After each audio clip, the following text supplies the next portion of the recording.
ಉದ್ಯೋಗ ಖಾತ್ರಿ ಯೋಜನೆಯಿಂದ ಗಾಂಧಿ ಹೆಸರಿಗೆ ಕತ್ತರಿ.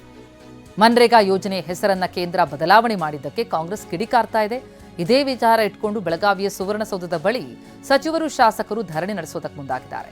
ಕೇಂದ್ರ ಸರ್ಕಾರದ ನಿರ್ಧಾರಕ್ಕೆ ಸಚಿವರು ಆ ಶಾಸಕರಿಂದ ಆಕ್ರೋಶ. ಸದನದ ಹೊರಗೆ ಪ್ರತಿಭಟನೆಯಾದರೆ ಒಳಗೂ ಅದೇ ವಿಚಾರ ಚರ್ಚಿಸೋದಕ್ಕೆ ಕೈ ನಾಯಕರು ತೀರ್ಮಾನ ಮಾಡಿದ್ದಾರೆ. ಕಾಂಗ್ರೆಸ್ನ ಶಾಸಕರೆಲ್ಲರೂ ಕೂಡ ಸಚಿವರುಗಳು ಸೇರಿದಂತೆ ಸುವರ್ಣಸೌಧದ ಎದುರು ಪ್ರತಿಭಟಿಸ್ತಾ ಇರೋದನ್ನ ಗಮನಿಸ್ತಾ ಇದ್ದೀವಿ. ಮನ್ರೇಗಾ ಯೋಜನೆಯ ಹೆಸರನ್ನ ಬದಲಾವಣೆ ಯಾಕೆ ಮಾಡಿದ್ರು, ಗಾಂಧಿ ವಿರೋಧಿಯ ಹಾಗಿದ್ರೆ ಕೇಂದ್ರ ಸರ್ಕಾರ ಅಂತ ಕಿಡಿಕಾರ್ತಾ ಇದ್ದಾರೆ. ಬಹಳ ದೊಡ್ಡ ಮಟ್ಟದಲ್ಲಿ ಇದನ್ನ ಪ್ರತಿಭಟಿಸೋದಾಗಿ ಈಗಾಗಲೇ ಡಿಸಿಎಂ ಕೂಡ ಮಾತನಾಡಿದ್ರು. ಈಗ ಸದನದ ಹೊರಗಡೆ ಸಚಿವರುಗಳನ್ನ ಗಮನಿಸ್ತಾ ಇದ್ದೀವಿ. 2012ನೇ ಇಸ್ವಿಯಿಂದ ಸುಮಾರು 13 ವರ್ಷಗಳ ಕಾಲ ನಿರಂತರವಾಗಿ ಸೋನಿಯಾ ಗಾಂಧಿ ಅವ್ರನ್ನ, ರಾಹುಲ್ ಗಾಂಧಿ ಅವ್ರನ್ನ ತೀರಾ ಟಾರ್ಚರ್ ಮಾಡ್ತಕ್ಕಂಥದ್ದನ್ನು ನಾವೆಲ್ಲರೂ ಸಹ ನೋಡಿದ್ದೇವೆ. ಇದರ ಹಿನ್ನೆಲೆ ಈ ರೀತಿ ಇದೆ.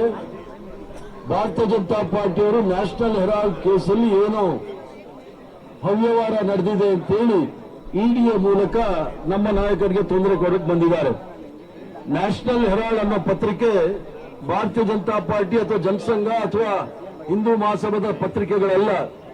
ಇದು ರಾಷ್ಟ್ರದ ಸ್ವತಂತ್ರ ಹೋರಾಟದಲ್ಲಿ ಬ್ರಿಟಿಷರ ವಿರುದ್ಧ ಜನಸಾಮಾನ್ಯರ ಅನಿಸಿಕೆಗಳನ್ನ ಜನಸಾಮಾನ್ಯರಿಗೆ ತಿಳಿಸ್ತಾ ಇದ್ದಂತ ನ್ಯಾಷನಲ್ ಹೆರಾಲ್ಡ್ 1938ನೇ ಇಸ್ವಿನಲ್ಲಿ ಸ್ಥಾಪನೆ ಆಯಿತು. ಪಂಡಿತ್ ಜವಾಹರ್ಲಾಲ್ ನೆಹರೂರವರು, ಸರ್ದಾರ್ ವಲ್ಲಭಾಯ್ ಪಟೇಲ್ ಅವರು, ಪುರುಷೋತ್ತಮ್ ಟಂಡನ್ ರವರು ಈ ಪತ್ರಿಕೆಯನ್ನು ಆರಂಭ ಮಾಡಿದ ಮೇಲೆ ಅದು ಅಸೋಸಿಯೇಟ್ ಜನರಲ್ ಲಿಮಿಟೆಡ್ ಅಂತ ಹೇಳಿ ಆ ಕಂಪನಿಯ ಹೆಸರಲ್ಲಿ ನ್ಯಾಷನಲ್ ಹೆರಾಲ್ಡ್ ಬರ್ತಾ ಇತ್ತು.